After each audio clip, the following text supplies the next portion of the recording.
How did you all find out that you were getting $50 million? Well, Ruth, our president, Ruth Simmons, is incredibly connected and had a conversation with the donor.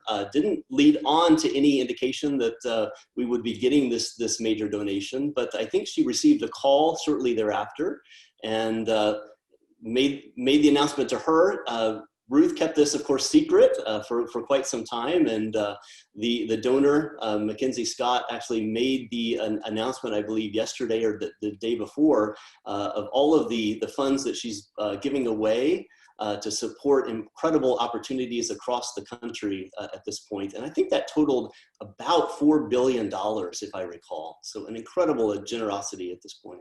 Pocket change for her. But big money for the rest of us, right?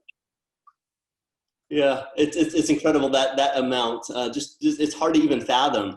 A university like Prairie View, in fact, at one point had its entire budget at about $50 million.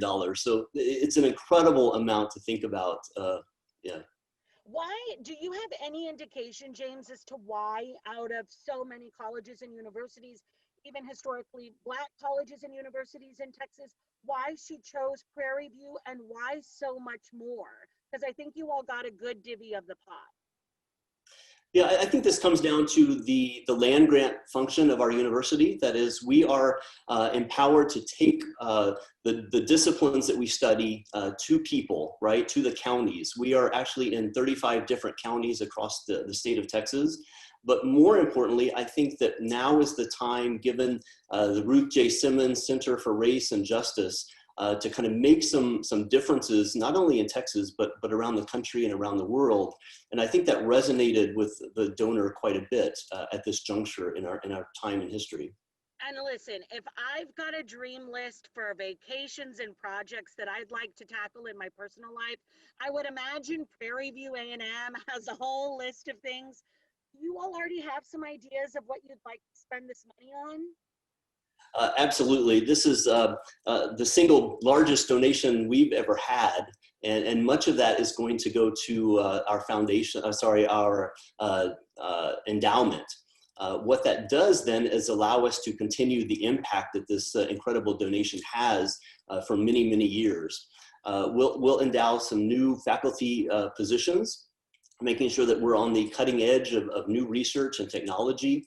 What that does is then raise the institutional profile, and by extension, we are able to help students to have research opportunities of their own. And by extension, that in fact helps us to retain students, to graduate students in a stronger way. And that's incredibly important to the state of Texas and its initiatives to graduate more students and prepare students for industry in this state. You started off on such a great peg, which is, I think in this pandemic, as you and I are speaking virtually, Americans can look at these donations from Ms. Scott and say, oh my God, the money could have gone to vaccines or testing or food or things that are immediate that we can tackle now. But there's something about investing in education that, to me, maybe you can help me explain, like that $50 million ends up becoming billions of dollars by all of the people you educate, by the technology, by the resources. You kind of explain to our viewers why investing in education really turns that dollar into so much more? Yeah, that's incredibly important. I believe right now our country is focusing on this idea of equity in education. It's important to the larger societal change that is so important and in fact so needed. We need more diverse leaders in companies and industry and for our country.